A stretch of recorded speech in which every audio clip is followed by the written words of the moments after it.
Una storia difficile, quella che arriva da Quartu. Elisa Bernardini, 43 anni, sta per finire in mezzo a una strada insieme ai suoi 2 figli, che tra l'altro sono minori. Come mai? Perché mio marito un anno fa ha perso il lavoro e niente, la padrona di casa ha deciso di sbatterci fuori. Che lavoro faceva suo marito? È piastrellista. Lei lavora? Non più. L'affitto mensile di quanto è? È 500 euro. Nei fatti voi da quanto Per non un riuscite rudere. più a pagare? È da 4 mesi. Da 4 mesi. Lei ha provato a rivolgersi al comune, insomma, ha anche dei figli minori? Sì, mi sono rivolta a un'assessora. A un assessore del comune, ok? E mi ha detto che lei non poteva farci niente. Perché non poteva farci niente? Ha dato una spiegazione? Perché il comune non ha soldi e non ha case, non ha niente.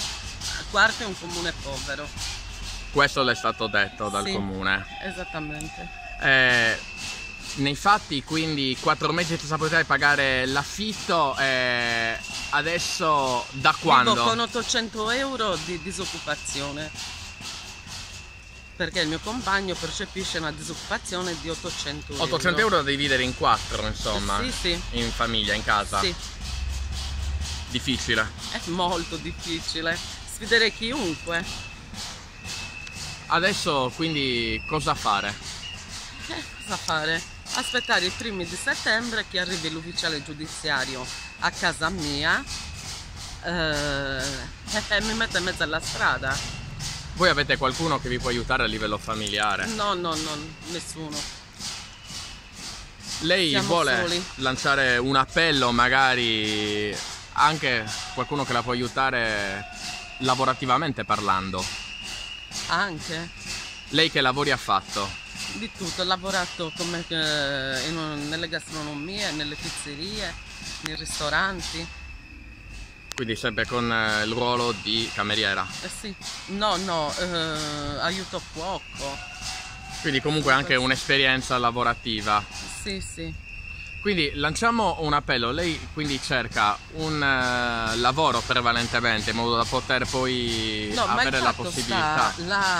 il problema non è che il lavoro, perché con 800 euro al mese, bene o male, mendicando a destra e a manca, riesci ad andare avanti. Il problema è che nessuno ti affitta la casa senza una garanzia, perché ogni volta che chiamo per gli annunci affittasi casa e chiamo, mi dicono: signora, possiede una busta paga? No, non la ho solo una garanzia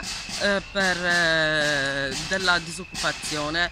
No, allora no, ci serve la busta paga e un contratto di lavoro, roba che io non ho. Quindi appunto lanciamo un appello per un lavoro in modo che così lei possa avere il pezzo di carta che possa garantire per avere comunque una casa, fermo restando che 800 euro da dividere in 4 comunque è difficile campare tra cibo, bollette e affitto da pagare. Lasciamo un suo contatto quindi per chi volesse contattarla. Ma a me basterebbe anche che mi contattassero per avere una casa senza busta paga. È quello che io vorrei.